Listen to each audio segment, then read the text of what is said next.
वर्ष 2020 में अपना आधा सफर अब पूरा कर लिया है। इस दौरान हमने अनेक विषयों पर बात की। स्वाभाविक है कि जो वैश्विक महामारी आई, मानव जाति पर जो संकट आया, उस पर हमारी बातचीत कुछ ज्यादा ही रही।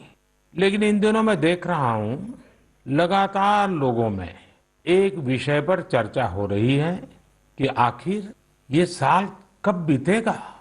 कोई किसी को फोन भी कर रहा है तो बातचीत इसी विषय से शुरू हो रही है, ये साल जल्दी क्यों नहीं बीत रहा। कोई लिख रहा है, दोस्तों से बात कर रहा है, कह रहा है कि ये साल अच्छा नहीं है। कोई कह रहा है 2020 शुभ नहीं है।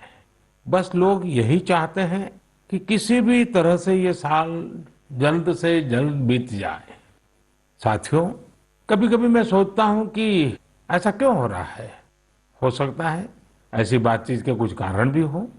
6-7 महीना पहले ये हम कहाँ जानते थे कि कोरोना जैसा संकट आएगा और इसके खिलाफ ये लड़ाई इतनी लंबी चलेगी। ये संकट तो बना ही हुआ है, ऊपर से देश में नीत नई चुनौतियां सामने आती जा रही हैं। अभी कुछ दिन पहले देश के पूर्वी छोर पर साइक्लोन अम्फान आया, तो पश्चिमी छोर पर साइक्लोन निसर्ग आया।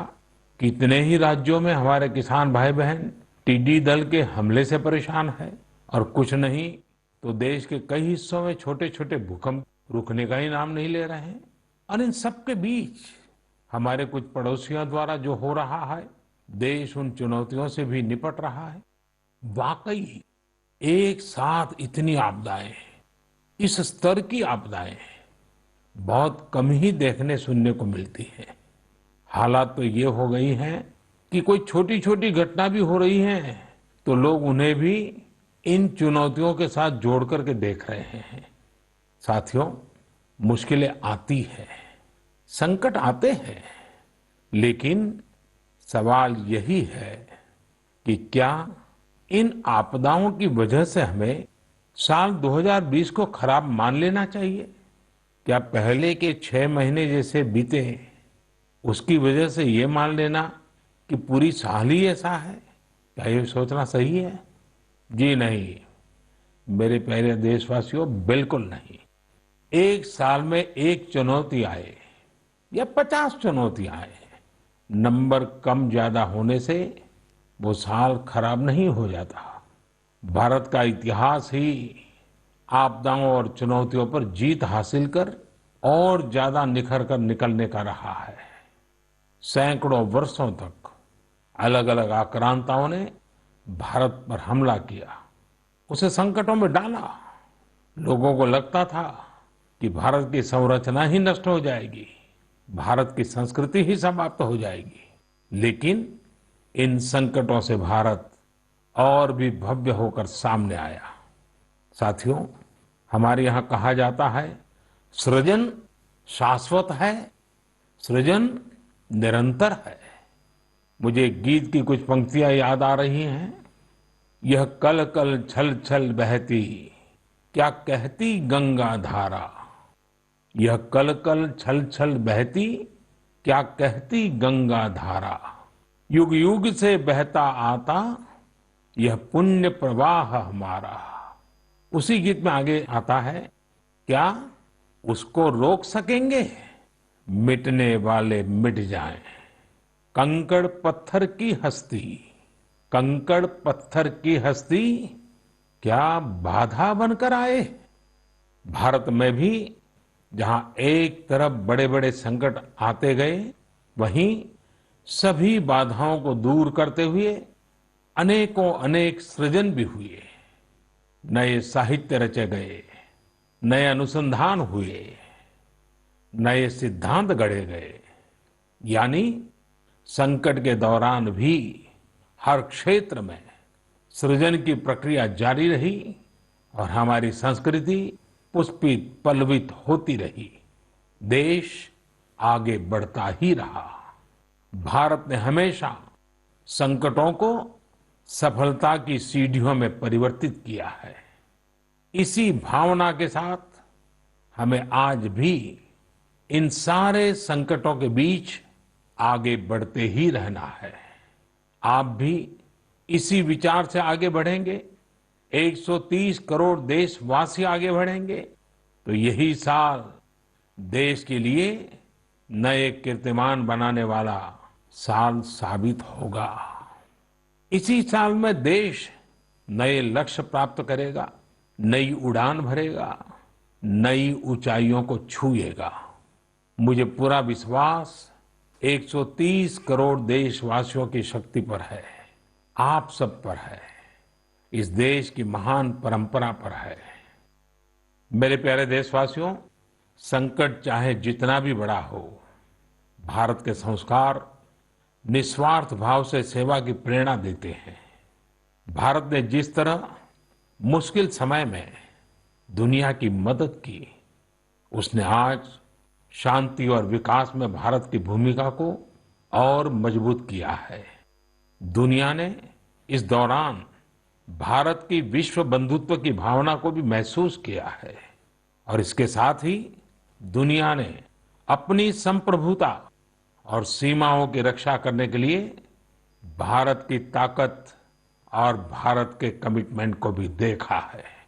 लद्दाख में भारत की भूमि पर आंख उठाकर देखने वालों को करारा जवाब मिला है। भारत मित्रता निभाना जानता है तो आंख में आंख डालकर देखना और उचित जवाब देना भी जानता है। हमारे वीर सैनिकों ने दिखा दिया है कि वो कभी भी मां भारती के गौरव पर आंच नहीं आने देंगे। साथियों, लद्दाख में हमारे जो वीर जवान शहीद हुए हैं, उनके शौर्य को पूरा देश नमन कर रहा है, श्रद्धांजलि दे रहा है। पूरा देश उनका कृतज्ञ है, उनके सामने नतमस्तक है। इन साथियों के परिवारों की तरह ही हर भारतीय इन्हें खोने का दर्द भी अनुभव कर रहा है। अपने वीर सपूतों के बलिदान पर उनके परिजनों में गर्व की जो भावना है, देश के लिए जो जज्बा है, यही तो देश की ताकत है।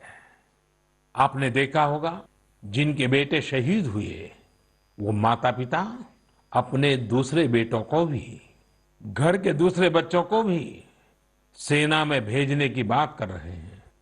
बिहार के रहने वाले शहीद कुंदन कुमार के पिताजी के शब्द तो कानों में गूंज रहे हैं। वो कह रहे थे, अपने पोतों को भी देश की रक्षा के लिए सेना में भेजूंगा। यही हौसला हर शहीद के परिवार का है। वास्तव में इन परिजनों का त्याग पूजनीय है। भारत माता की रक्षा के जिस संकल्प से हमारे जवानों ने बलिदान दिया है, उसी संकल्प को हमें भी जीवन का ध्येय बनाना है, हर देशवासी को बनाना है। हमारा हर प्रयास इसी दिशा में होना चाहिए, जिससे सीमाओं की रक्षा के लिए देश की ताकत बढ़े, देश और अधिक सक्षम बने, देश आत्मनिर्भर बने। यही हमारे शहीदों को सच्ची श्रद्धांजलि भी होगी। मुझे असम से रजनी जी ने लिखा है कि उन्होंने पूर्वी लद्दाख में जो कुछ हुआ, वो देखने के बाद एक प्रण लिया है। प्रण ये कि वो लोकल ही खरीदेंगे, इतना ही नहीं, लोकल के लिए वोकल भी होगी। ऐसे संदेश मुझे देश के हर कोने से आ रहे हैं। बहुत से लोग मुझे पत्र लिखकर बता रहे हैं कि वो इस और बढ़ चले हैं। इसी तरह तमिलनाडु के मदुरई से मोहन रामामूर्ति जी ने लिखा है कि वो भारत को डिफेंस के क्षेत्र में आत्मनिर्भर बनते हुए देखना चाहते हैं। साथियों, आजादी के पहले हमारा देश डिफेंस सेक्टर में दुनिया के कई देशों से आगे था। हमारे यहाँ अनेकों ऑर्डिनेंस फैक्ट्रियां होती थी। उस समय कई देश जो हमसे बहुत पीछे थे, वो आज हमसे आगे हैं। आजादी के बाद डिफेंस सेक्टर में हमें जो प्रयास करने चाहिए थे, हमें अपने पुराने अनुभवों का जो लाभ उठाना चाहिए था, हम उसका लाभ नहीं उठा पाए। लेकिन आज डिफेंस सेक्टर में, टेक्नोलॉजी के क्षेत्र में भारत आगे बढ़ने का निरंतर प्रयास कर रहा है। भारत आत्मनिर्भरता की तरफ कदम बढ़ा रहा है। साथियों, कोई भी मिशन पीपल्स पार्टिसिपेशन, जन भागीदारी के बिना पूरा नहीं हो सकता, सफल नहीं हो सकता। इसलिए आत्मनिर्भर भारत की दिशा में एक नागरिक के तौर पर हम सबका संकल्प, समर्पण और सहयोग बहुत जरूरी है, अनिवार्य है। आप लोकल खरीदेंगे, लोकल के लिए वोकल होंगे, तो समझिए आप देश को मजबूत करने में अपनी भूमिका निभा रहे हैं। ये भी एक तरह से देश की सेवा ही है। आप किसी भी प्रोफेशन में हो, हर एक जगह देश सेवा का बहुत स्कोप होता ही है। देश की आवश्यकता को समझते हुए जो भी कार्य करते हैं, वो देश की सेवा ही होती है। आपकी यही सेवा देश को कहीं न कहीं मजबूत भी करती है। और हमें ये भी याद रखना है, हमारा देश जितना मजबूत होगा, दुनिया में शांति की संभावनाएं भी उतनी ही मजबूत होगी। हमारे यहाँ कहा जाता है, विद्या विवादाय धनम मदाय, विद्या विवादाय धनम मदाय, शक्ति ही परेशान परिपीडनाय, खलस्य साधो विपरीतम एतत्, ज्ञानाय दानाय च रक्षणाय। अर्थात अगर स्वभाव से दुष्ट है तो विद्या का प्रयोग व्यक्ति विवाद में, धन का प्रयोग घमंड में और ताकत का प्रयोग दूसरों को तकलीफ देने में करता है। लेकिन सज्जन की विद्या ज्ञान के लिए, धन मदद के लिए और ताकत रक्षा करने के लिए इस्तेमाल होती है। भारत ने अपनी ताकत हमेशा इसी भावना के साथ इस्तेमाल की है। भारत का संकल्प है भारत के स्वाभिमान और संप्रभुता की रक्षा। भारत का लक्ष्य है आत्मनिर्भर भारत। भारत की परंपरा है भरोसा, मित्रता। भारत का भाव है बंधुता। हम इन्हीं आदर्शों के साथ आगे बढ़ते रहेंगे। मेरे प्यारे देशवासियों, कोरोना के संकट काल में देश लॉकडाउन से बाहर निकल आया है। अब हम अनलॉक के दौर में हैं। अनलॉक के इस समय में दो बातों पर बहुत फोकस करना है, कोरोना को हराना और अर्थव्यवस्था को मजबूत बनाना, उसे ताकत देना। साथियों, लॉकडाउन से ज्यादा सतर्कता हमें अनलॉक के दौरान बरतनी है। आपकी सतर्कता ही आपको कोरोना से बचाएगी।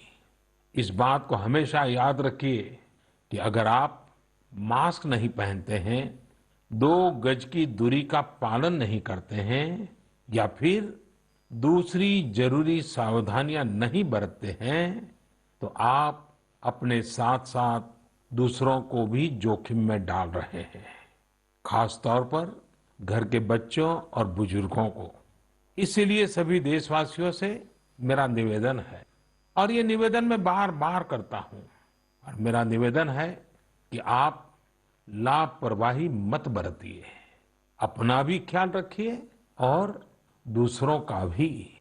साथियों, अनलॉक के दौर में बहुत सी ऐसी चीजें भी अनलॉक हो रही हैं जिनमें भारत दशकों से बंधा हुआ था। वर्षों से हमारा माइनिंग सेक्टर लॉकडाउन में था। कॉमर्शियल ऑक्शन को मंजूरी देने के एक निर्णय ने स्थिति को पूरी तरह से बदल दिया है। कुछ ही दिन पहले स्पेस सेक्टर में ऐतिहासिक सुधार किए गए। उन सुधारों के जरिए वर्षों से लॉकडाउन में जकड़े इस सेक्टर को आजादी मिली। इससे आत्मनिर्भर भारत के अभियान को न केवल गति मिलेगी बल्कि देश टेक्नोलॉजी में भी एडवांस बनेगा। अपने कृषि क्षेत्र को देखें तो इस सेक्टर में भी बहुत सारी चीजें दशकों से लॉकडाउन में फंसी थी। इस सेक्टर को भी अब अनलॉक कर दिया गया है। इससे जहां एक तरफ किसानों को अपनी फसल कहीं पर भी किसी को भी बेचने की आजादी मिली है, वहीं दूसरी तरफ उन्हें अधिक ऋण मिलना भी सुनिश्चित हुआ है।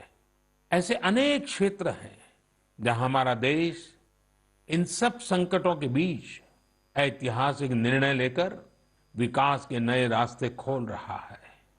मेरे प्यारे देशवासियों, हर महीने हम ऐसी खबरें पढ़ते और देखते हैं जो हमें भावुक कर देती हैं। यह हमें इस बात का स्मरण कराती है कि कैसे हर भारतीय एक दूसरे की मदद के लिए तत्पर है।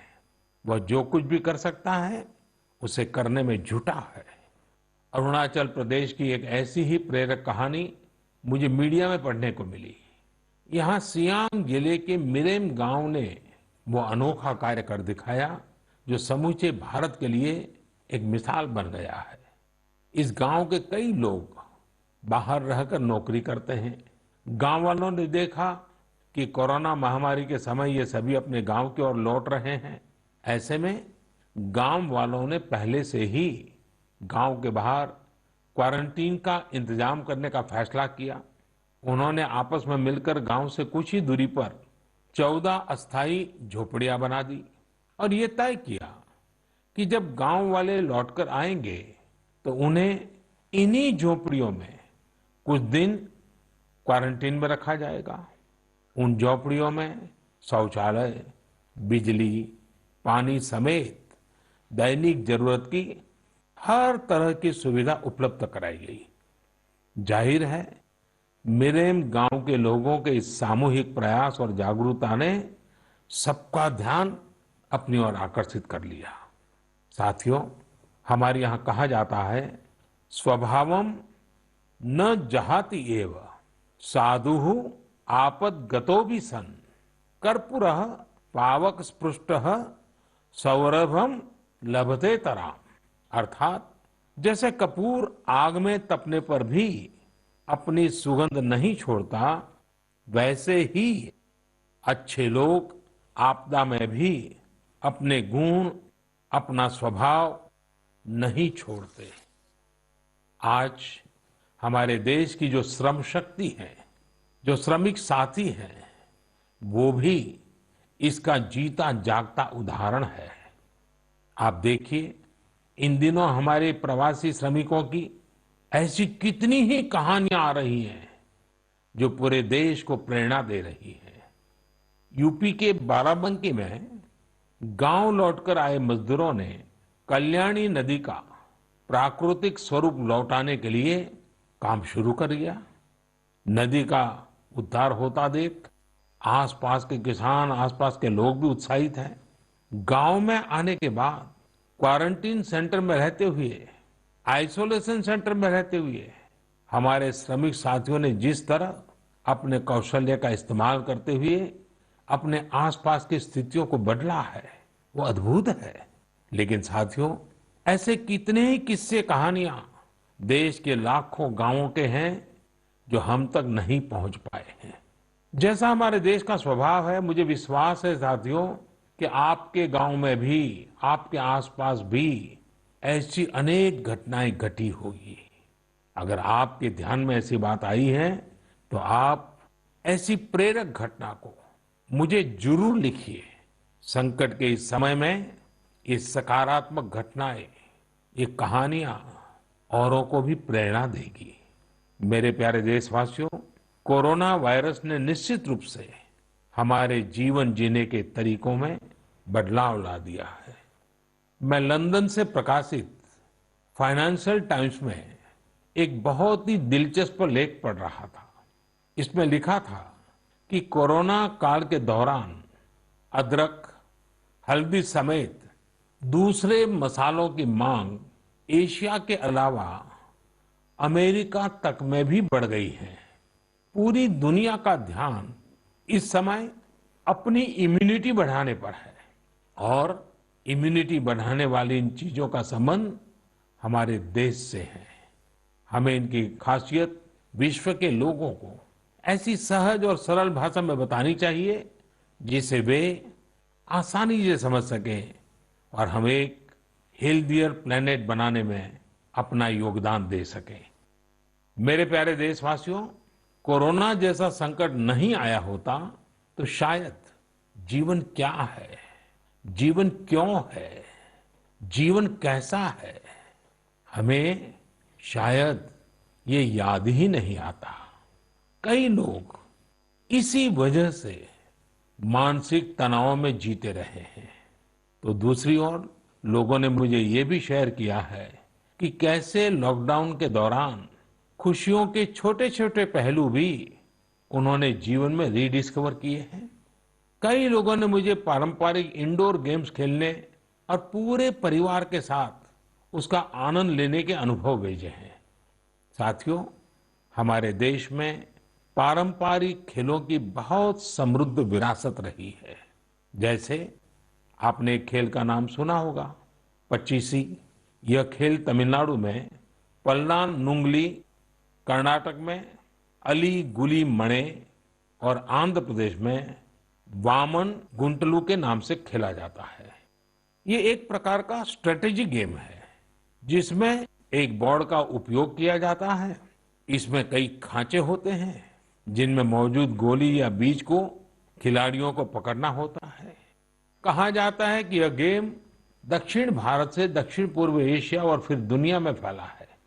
साथियों, आज हर बच्चा सांप सीढ़ी के खेल के बारे में जानता है, लेकिन क्या आपको पता है कि यह भी एक भारतीय पारंपरिक गेम का ही रूप है जिसे मोक्ष पाटम या परम पदम कहा जाता है। हमारे यहाँ का एक और पारंपरिक गेम रहा है गुट्टा। बड़े भी गुट्टे खेलते हैं और बच्चे भी। बस एक ही साइज के 5 छोटे पत्थर उठाएं और आप गुट्टे खेलने के लिए तैयार। एक पत्थर हवा में उछालिए और जब तक वो पत्थर हवा में हो आपको जमीन पर रखे बाकी पत्थर उठाने होते हैं। आमतौर पर हमारे यहाँ इंडोर खेलों में कोई बड़े साधनों की जरूरत नहीं होती है। कोई एक चौक या पत्थर ले आता है, उसे जमीन पर ही कुछ लकीरें खींच देता है और फिर खेल शुरू हो जाता है। जिन खेलों में डाइस की जरूरत पड़ती है, कोड़ियों से या इमली के बीज से भी काम चल जाता है। साथियों, मुझे मालूम है आज जब मैं ये बात कर रहा हूं, कितने ही लोग अपने बचपन में लौट गए होंगे। कितनों को ही अपने बचपन के दिन याद आ गए होंगे। मैं यही कहूंगा कि उन दिनों को आप भूले क्यों है, उन खेलों को आप भूले क्यों है। मेरा घर के नाना नानी, दादा दादी, घर के बुजुर्गों से आग्रह है कि नई पीढ़ी में ये खेल आप अगर ट्रांसफर नहीं करेंगे तो कौन करेगा। जब ऑनलाइन पढ़ाई की बात आ रही है तो बैलेंस बनाने के लिए, ऑनलाइन खेल से मुक्ति पाने के लिए भी हमें ऐसे करना ही होगा। हमारी युवा पीढ़ी के लिए भी, हमारे स्टार्टअप्स के लिए भी यहाँ एक नया अवसर है और मजबूत अवसर है। हम भारत के पारंपरिक इंडोर गेम्स को नए और आकर्षक रूप में प्रस्तुत करें। उनसे जुड़ी चीजों को जुटाने वाले, सप्लाई करने वाले स्टार्टअप्स बहुत पॉपुलर हो जाएंगे। और हमें ये भी याद रखना है, हमारे भारतीय खेल भी तो लोकल है और हम लोकल के लिए वोकल होने का प्रण पहले ही ले चुके हैं। और मेरे बाल सखा मित्रों, हर घर के बच्चों से, मेरे नन्हे साथियों से भी आज मैं एक विशेष आग्रह करता हूं। बच्चे, आप मेरा आग्रह मानेंगे ना? देखिए, मेरा आग्रह है कि मैं जो कहता हूं आप जरूर करिए। एक काम करिए, जब थोड़ा समय मिले तो माता पिता से पूछकर मोबाइल उठाइए और अपने दादा दादी, नाना नानी या घर में जो भी बुजुर्ग हैं उनका इंटरव्यू रिकॉर्ड कीजिए। अपने मोबाइल फोन में रिकॉर्ड करिए। जैसे आपने टीवी पर देखा होगा ना, कैसे पत्रकार इंटरव्यू करते हैं, बस वैसा ही इंटरव्यू आप कीजिए। और आप उनसे सवाल क्या करेंगे, मैं आपको सुझाव देता हूं। आप उनसे जरूर पूछिए कि वो बचपन में उनका रहन सहन कैसा था, वो कौन से खेल खेलते थे, कभी नाटक देखने जाते थे, सिनेमा देखने जाते थे, कभी छुट्टियों में मामा के घर जाते थे, कभी खेत खलिहान में जाते थे, त्योहार कैसे मनाते थे। बहुत सी बातें आप उनको पूछ सकते हैं। उनको भी 40-50 साल 60 साल पुरानी अपनी जिंदगी में जाना बहुत आनंद देगा। और आपके लिए 40-50 साल पहले का हिंदुस्तान कैसा था, आप जहां रहते हैं वो इलाका कैसा था, वहां परिसर कैसा था, लोगों के तौर तरीके क्या थे, सब चीजें बहुत आसानी से आपको सीखने को मिलेगी, जानने को मिलेगी। और आप देखिए आपको बहुत मजा आएगा। और परिवार के लिए एक बहुत ही अमूल्य खजाना, एक अच्छा वीडियो एल्बम भी बन जाएगा। साथियों, ये सत्य है कि आत्मकथा या जीवनी, ऑटोबायोग्राफी या बायोग्राफी, इतिहास की सच्चाई के निकट जाने के लिए बहुत ही उपयोगी माध्यम होती है। आप भी अपने बड़े बुजुर्गों से बातें करेंगे तो उनके समय की बातों को, उनके बचपन, उनके युवा काल की बातों को और आसानी से समझ पाएंगे। ये बेहतरीन मौका है कि बुजुर्ग भी अपने बचपन के बारे में, उस दौर के बारे में अपने घर के बच्चों को बताएं। साथियों, देश के एक बड़े हिस्से में अब मानसून पहुंच चुका है। इस बार बारिश को लेकर मौसम विज्ञानी भी बहुत उत्साहित हैं, बहुत उम्मीद जता रहा है। बारिश अच्छी होगी तो हमारे किसानों की फसलें अच्छी होगी, वातावरण भी हरा भरा होगा। बारिश के मौसम में प्रकृति भी जैसे खुद को रिजुवेनेट कर लेती है। मानव प्राकृतिक संसाधनों का जितना दोहन करता है, प्रकृति एक तरह से बारिश के समय उनकी भरपाई करती है, रिफिलिंग करती है। लेकिन ये रिफिलिंग तभी हो सकती है जब हम भी इसमें अपनी धरती माँ का साथ दें, अपना दायित्व निभाएं। हमारे द्वारा किया गया थोड़ा सा प्रयास प्रकृति को, पर्यावरण को बहुत मदद करता है। हमारे कई देशवासी तो इसमें बहुत बड़ा काम कर रहे हैं। कर्नाटक के मंडावली में एक 80-85 साल के बुजुर्ग हैं, कामेगौड़ा जी। कामेगौड़ा जी एक साधारण किसान है, लेकिन उनका व्यक्तित्व बहुत असाधारण है। उन्होंने एक ऐसा काम किया है कि कोई भी आश्चर्य में पड़ जाएगा। 80-85 साल के कामेगौड़ा जी अपने जानवरों को चराते हैं, लेकिन साथ साथ उन्होंने अपने क्षेत्र में नए तालाब बनाने का भी बीड़ा उठाया हुआ है। वे अपने इलाके में पानी की समस्याओं को दूर करना चाहते हैं, इसलिए जल संरक्षण के काम में छोटे छोटे तालाब बनाने के काम में जुटे हैं। आप हैरान होंगे कि 80-85 वर्ष के कामेगौड़ा जी अब तक 16 तालाब खोद चुके हैं, अपनी मेहनत से, अपने परिश्रम से। हो सकता है कि जो तालाब उन्होंने बनाए वो बहुत बड़े ना हो, लेकिन उनका ये प्रयास बहुत बड़ा है।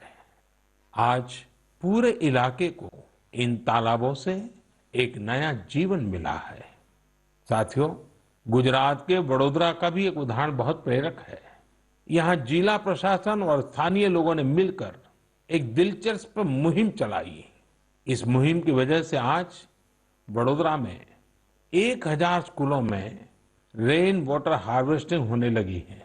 एक अनुमान है कि इस वजह से हर साल औसतन करीब 10 करोड़ लीटर पानी बेकार बह जाने से बचाया जा रहा है।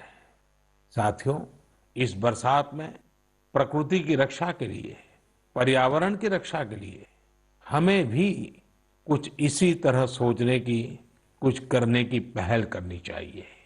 जैसे कई स्थानों पर गणेश चतुर्थी को लेकर तैयारियां शुरू होने जा रही होगी। क्या इस बार हम प्रयास कर सकते हैं कि इको फ्रेंडली गणेश जी की प्रतिमाएं बनाएंगे और उन्हीं का पूजन करेंगे? क्या हम ऐसी प्रतिमाओं के पूजन से बच सकते हैं जो नदी तालाबों में विसर्जित किए जाने के बाद जल के लिए, जल में रहने वाले जीव जंतुओं के लिए संकट बन जाती है। मुझे विश्वास है आप ऐसा जरूर करेंगे। और इन सब बातों के बीच हमें ये भी ध्यान रखना है कि मानसून के सीजन में कई बीमारियां भी आती हैं। कोरोना काल में हमें इनसे भी बचकर रहना है। आयुर्वेदिक औषधियां, काढ़ा, गर्म पानी, इन सब का इस्तेमाल करते रहिए, स्वस्थ रहिए। मेरे प्यारे देशवासियों, आज 28 जून को भारत अपने एक भूतपूर्व प्रधानमंत्री को श्रद्धांजलि दे रहा है, जिन्होंने एक नाजुक दौर में देश का नेतृत्व किया। हमारे ये पूर्व प्रधानमंत्री श्री पीवी नरसिम्हा राव जी की आज जन्म शताब्दी वर्ष की शुरुआत का दिन है। जब हम पीवी नरसिम्हा राव जी के बारे में बात करते हैं तो स्वाभाविक रूप से राजनेता के रूप में उनकी छवि हमारे सामने उभरती है। लेकिन ये भी सच्चाई है कि वो अनेक भाषाओं को जानते थे, भारतीय एवं विदेशी भाषाएं बोल लेते थे। वे एक और भारतीय मूल्यों में रचे बसे थे, तो दूसरी ओर उन्हें पाश्चात्य साहित्य और विज्ञान का भी ज्ञान था। वे भारत के सबसे अनुभवी नेताओं में से एक थे। लेकिन उनके जीवन का एक और पहलू भी है और वो उल्लेखनीय है, हमें जानना भी चाहिए। साथियों, नरसिम्हा राव जी अपनी किशोरावस्था में ही स्वतंत्रता आंदोलन में शामिल हो गए थे। जब हैदराबाद के निजाम ने वंदे मातरम गाने की अनुमति देने से इनकार कर दिया था, तब उनके खिलाफ आंदोलन में उन्होंने भी सक्रिय रूप से हिस्सा लिया था। उस समय उनकी उम्र सिर्फ 17 साल थी। छोटी उम्र से ही श्रीमान नरसिम्हा राव अन्याय के खिलाफ आवाज उठाने में आगे थे। अपनी आवाज बुलंद करने में कोई कोर कसर बाकी नहीं छोड़ते थे। नरसिम्हा राव जी इतिहास को भी बहुत अच्छी तरह समझते थे। बहुत ही साधारण पृष्ठभूमि से उठकर उनका आगे बढ़ना, शिक्षा पर उनका जोर, सीखने की उनकी प्रवृत्ति और इन सब के साथ उनकी नेतृत्व क्षमता, सब कुछ स्मरणीय है। मेरा आग्रह है कि नरसिम्हा राव जी के जन्म शताब्दी वर्ष में हम सभी लोग उनके जीवन और विचारों के बारे में ज्यादा से ज्यादा जानने का प्रयास करें। मैं एक बार फिर उन्हें अपनी श्रद्धांजलि अर्पित करता हूं। मेरे प्यारे देशवासियों, इस बार मन की बात में कई विषयों पर बात हुई। अगली बार जब हम मिलेंगे तो कुछ और नए विषयों पर बात होगी। आप अपने संदेश, अपने इनोवेटिव आइडियाज मुझे जरूर भेजते रहिए। हम सब मिलकर आगे बढ़ेंगे और आने वाले दिन और भी सकारात्मक होंगे। जैसा कि मैंने आज शुरू में कहा, हम इसी साल यानी 2020 में ही बेहतर करेंगे, आगे बढ़ेंगे और देश भी नई ऊंचाइयों को छुएगा। मुझे भरोसा है कि 2020 भारत को इस दशक में एक नई दिशा देने वाला वर्ष साबित होगा। इसी भरोसे को लेकर आप भी आगे बढ़िए, स्वस्थ रहिए, सकारात्मक रहिए। इन्हीं शुभकामनाओं के साथ आप सभी का बहुत बहुत धन्यवाद। नमस्कार।